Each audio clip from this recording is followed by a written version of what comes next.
Քաղցրաշենի այգիները մայիսի 13-ի կարկուտից և հեղեղումից հետո խոնարհվել են գետնին։ Դիղմի մեջ թաղված ծառերի ճյուղերին հատուկենտ ծիրաններ են մնացել։ Ջրի բարձր մակարդակին և ուժգին հոսքին չեն դիմացել անգամ պարիսպները։ Գետնին են խոնարհված։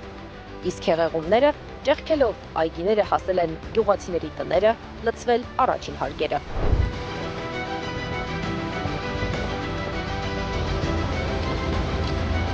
Կարկուտը ծեծած տեղն է ծեծում, ասացվածքը կարծես հենց Քաղցրաշենի և հարակից գյուղերի բնակիչների համար է ասված։ Մայիսի 13-ի տեղումների բարձրությունը հասել էր 1 մետրի, չխնայելով այգի, տուն ու քար։ Ճիշտն ասած, տենց տեսնում եք դուք ձեր աշխով մոտ երևակայի 1 մետր բարձրության վրա է ջրի մակարդակը ստեղ։ Վնասիչապես այնպես չեմ կարող ասել, բայց հիմնական վնասը պարիսպն է, որ վնասվել է։ Դե